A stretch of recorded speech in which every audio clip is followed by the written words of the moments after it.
Coming soon to own on YouTube and Twitch. So when y'all see this video, it's probably gonna be Halloween. If not, it's the day before or the day after. This was recorded on the 28th. So obviously we gotta get like the horror shit out the way. It's probably gonna be the last one. No, it's not. We're gonna be doing this year round, but probably gonna be the last one for a couple of, couple of weeks, couple of months that we're probably gonna be talking about. But horror movies, I have no chance against. Now, talk about this topic a lot. I feel like there's a lot of horror movies where people try to overestimate it or underestimate it, whereas like this shit's harder or easier than people make it out to be. But let's get straight into it.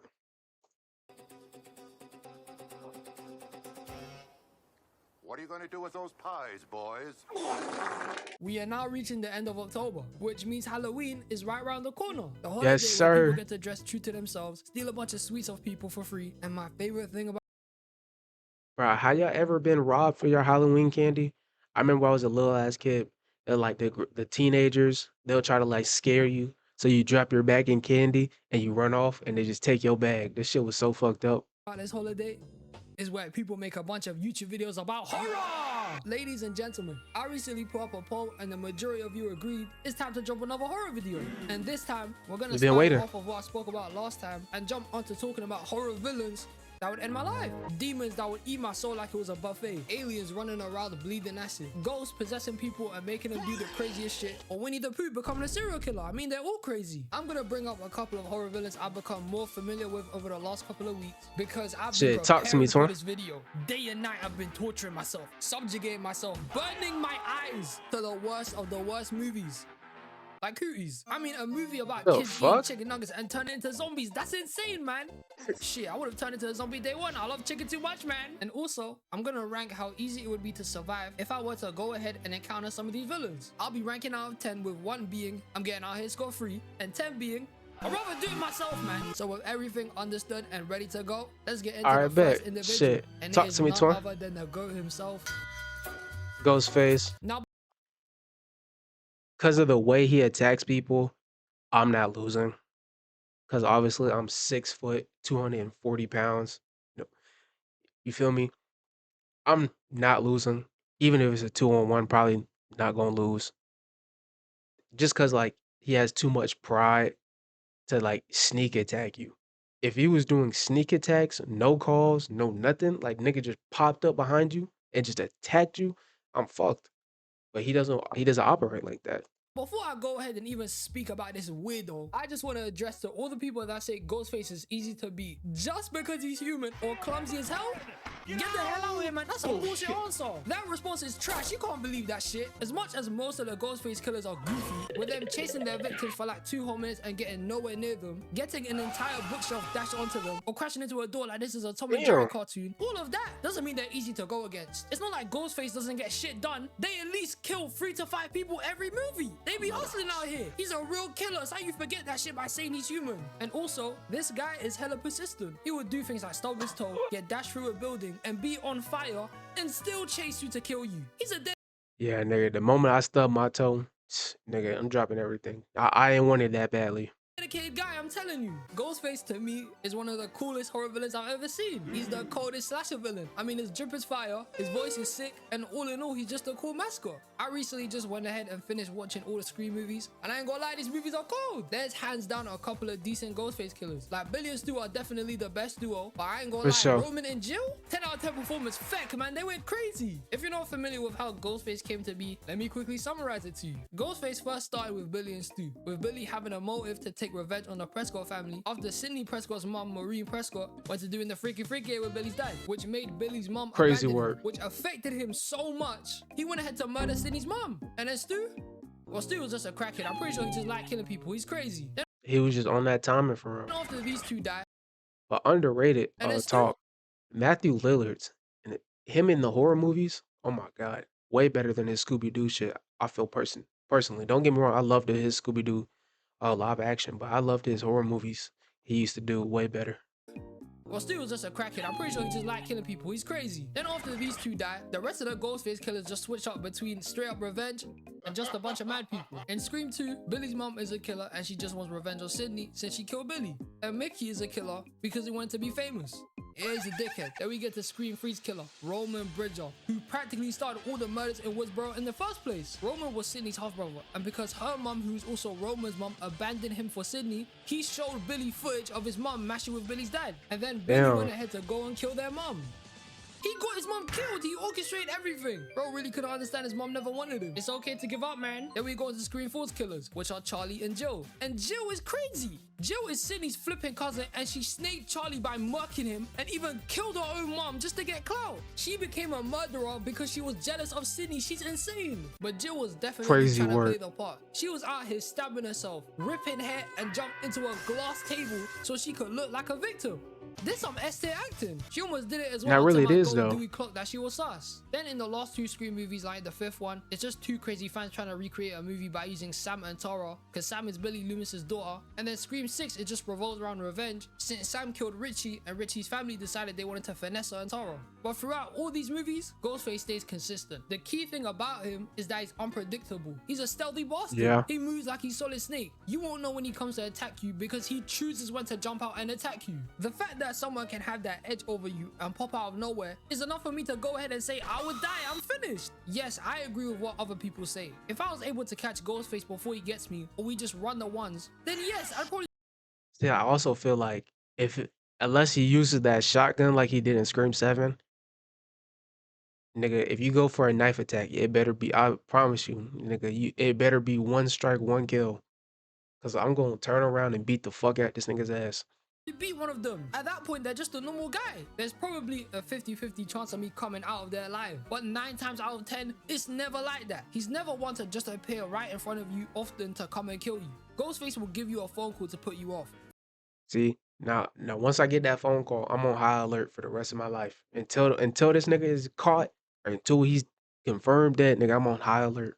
Threatening you and trying a bunch of shit in your ear saying he's near you, if he's in your house, or even luring you to a different location, getting his victims paranoid to check their surroundings a lot more, and even sometimes to get them to open the door so he can sneak in. His manipulation tactic is impressive, so the smartest thing to do here is just don't pick up the call. Problem solved, right? No! Who's to say as soon as you walked up in your crib, he wasn't behind you and snuck up into the house to go ahead and kill you? What if you were going to a house party and the murderer decided to pull up to the party? What if you went to the movies and he was in the toilet? What if you were about to do the freaky with somebody and get to the business, but they were the murderer? There's a lot of different scenarios. I mean, shit. Hold on. Let me get some strokes in before I die.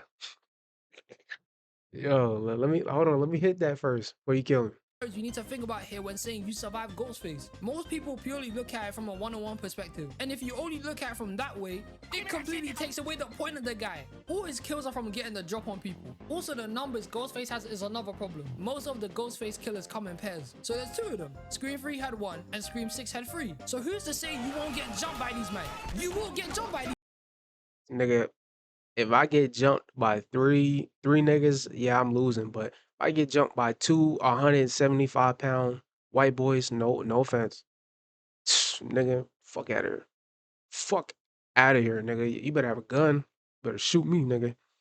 Man, you think they care about the faith of a one-on-one? They wouldn't give 2 shits, man. They're stabbing you. I'm with people on the point that if I were to just spot this guy and there was only 1 of them, yes, I probably win that shit. It really just is 1 to 3 regular ass people in a costume. They ain't got no demonic power, no fighting or killing training whatsoever. And I've been sparring with the Mandem. I know in a life or death situation, I go crazy like I was the whole. And they're just a person with a knife. As far as I'm concerned, that's just base level London. I'm used to that shit. But the unpredictability, the Them UK niggas got it, bro. I seen a video, a nigga got sliced up by a fucking katana in the middle of the street. He ran down on his ops with a katana.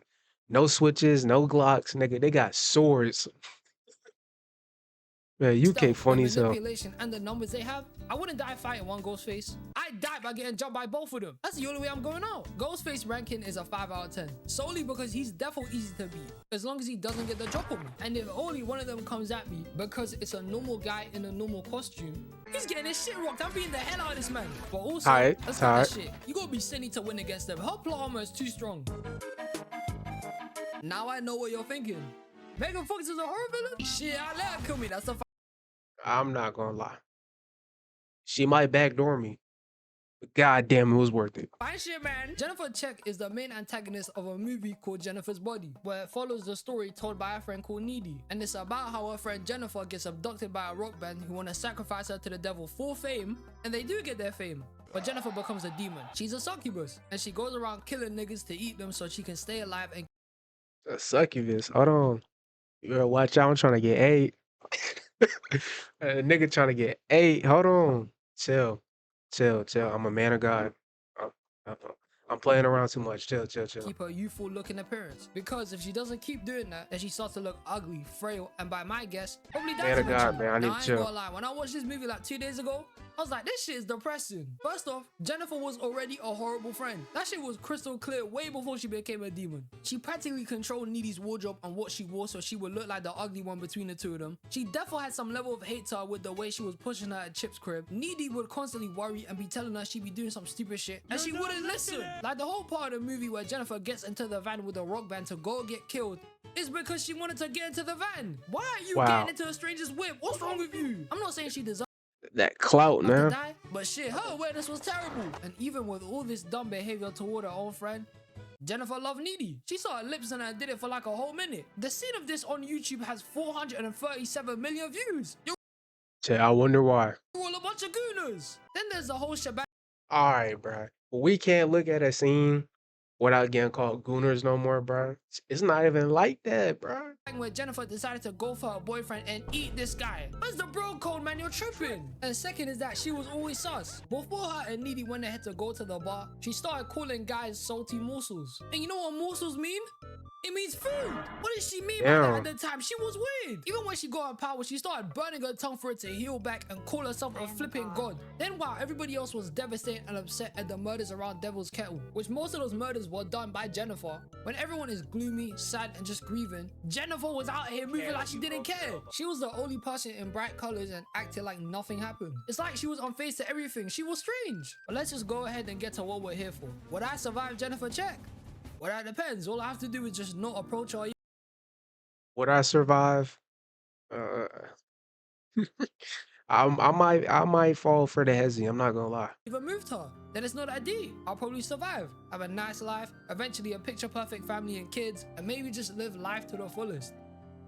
Yes, impossible. I can't do it. It's prime Megan Fox, man. I'm just a man. And this I'm just might a be the man, most bro. bitch Relax. answer I've ever given to anything, but I need you, man, to hear me out. If I was a high schooler at Devil's Kettle, I wouldn't think that she's a murderer just because I was. Nigga. I'm sorry. I'm sorry. Nah, I'm not reading none of the signs. If she going, I'm going, nigga. We both easy. Think that some other crazy guy would be out here killing people. The first thought I would have here is that I would have assumed it would have been a serial killer. But also, since a lot of murders are going around and some of them were from high school, my senses would be heightened. I'd be like Spider-Man. I would be extra cautious around anyone. Knowing people out here dropping like flies, I wouldn't trust no one. But let's say I go ahead to school one day and I see Megan Fox. I'm gonna talk to Megan Fox. Are you sick, man? And by the time I get to asking her out and eventually go out with her, I'll be dead by then. It'll be too late for me. Temptation will be my biggest downfall here. It's I'm sorry. I can't resist the temptations. I'm caving in every time. Sorry. not my fault. I like women. You can't hold that against me. And I know half of you men are doing the same shit. Stop lying. And I'm not saying I would die by almost getting to do the business with her like the majority of her victims. No. I'm saying I would die just by going on a date with her. Like, for example, with Colin. Instead of going out to the movies, dinner, or flipping bowling, Jennifer just asked him to meet him at her crib so they could watch a movie together. And you know, I swear on everything I have and I would do nothing. I don't move like that. That's not how I roll. Now that is kind of suspicious. First time ever I'm at your house. I would actually Nah. go over to her house to go watch a movie and cut. I would just want to spend time with her. And that shit would get me killed. I'm finished. She's a succubus, remember? She's got seduction-based powers, which means even then when she would start moving like she wants to go crazy with me, she probably has a psychic hold like she's Professor X. Not to mention, by the time I figure out that she's weird and about to kill me, I'm dead. She gonna eat me, man. I'm cooked. She plays mind games, has powers, and she I don't know. I'm calling your bluff, nigga. Pull up them fucking demon teeth, nigga. Let's see how much of a succubus you really are. Yo, let me stop playing. find this out? Bruv, I'm ranking this a 7 out of 10. I'm not that down bad to pull up to an abandoned house, swimming pool, or the forest like she did with her victims. But then again, I would never ask her out. That would be my biggest downfall. And can you really blame me? It's prime Megan Fox, man. Hell yeah, I ain't got no regrets. No regrets. Krampus? No. Krampus is kind of like that's the German shit where like he's like the opposite of Santa Claus, right? I heard he got super speed, he's strong. Feel like I don't want to say the obvious answer, don't be a bad kid, but really just don't be a bad Behave kid. yourself on Christmas. Why you being a bitch on Christmas? Oh shit. So at the time of recording, last night is the first time I watched Jeepers Creepers. And holy shit, this guy's crazy. The Creeper is a monster that appears every 23 springs for 23 days. And in those 23 days, he goes hunting, finding, studying people with certain body parts he needs, kills them, and then takes those parts. Throughout the whole of the movie, he's chasing after Dari and Trish because he wanted to take Dari's eyes. And he did. And the whole time he was looking for them, he was doing it blind. Ladies and gentlemen, this man was seeing pitch black nothing and relied on scent to go ahead and find his prey. Not to mention, the Creeper is a different breed. He has a whole truck moving at 200 miles per hour. He's got an axe to come and chop your head off. He's bulletproof. He survived being run over about 4 times. And the maddest thing about him is that this guy evolves. I'm talking about whole Pokemon evolution, Digivolution type shit. When as soon as he got run over, out of nowhere, he grew wings. Nigga, what? Has wings? This man is equipped with the most freest ways to go ahead and kill you. It'll be too easy for him. Big Jeep is one of the worst horror villains someone could go against. Michael Myers, bun that. Jason, bun that. Chucky, bun that. Freddy, bun that. All these guys will be too shook to run the fade with him. They wouldn't dare come against this man. He's unstoppable. And when I say he's unstoppable, I mean that literally he's immortal. He is an... How do you beat a nigga like this? Like how? I feel like this is one of them situations where you just hope and pray this nigga doesn't want you. Ancient evil that always comes back. And for more than half of the whole month, if he feels like you have something he needs, he's gonna chase you for an entire month. He goes about stalking, smelling, driving, appearing out of nowhere. He's relentless. He don't quit. He smells fear. He literally smells fear. If you even sweating in this guy, he gonna find you and finish you. He's built for this shit. When he was stalking them at the old lady's house, just standing there, menacingly, staring at them like he's some scarecrow. That was enough for me to say, I'm not messing with this guy. I'm running. I'm dipping. But yet To where though? This nigga got wings. He can follow you wherever you go. again, the main part of the Creeper that has me thinking I would definitely die was when the guy grew wings. I knew at that point there's no way to beat him. He could There's nowhere to run. Shit, nigga, he could smell you. There's nowhere to hide. go anywhere. What's stopping him? Nothing. He can appear out from nowhere. Just come from the sky and swoop down to grab and kill you. Wherever the Creeper goes, he will end your life. And there's no hiding. Once he smells you and gets your scent, he starts looking in like he's a missile. The only way you can beat that, cover yourself in deer piss. Deer piss, yo piss, all different types of piss, nigga. Just submerge yourself in piss, nigga. That's the only way you can hide. And that's a chance that shit don't even work. This man will chase you for a good majority of the month to murk you. And no gun is gonna save you. No sword, no flipping rocket launcher, because he's always gonna come back. And when he comes back, well, you better pray to 24th. Otherwise you're dead. The ranking I'm giving Big Jeep is an easy 9 out of 10. Only because I would never drive on an open road like this. You would never catch me there, fam. I would... Gang.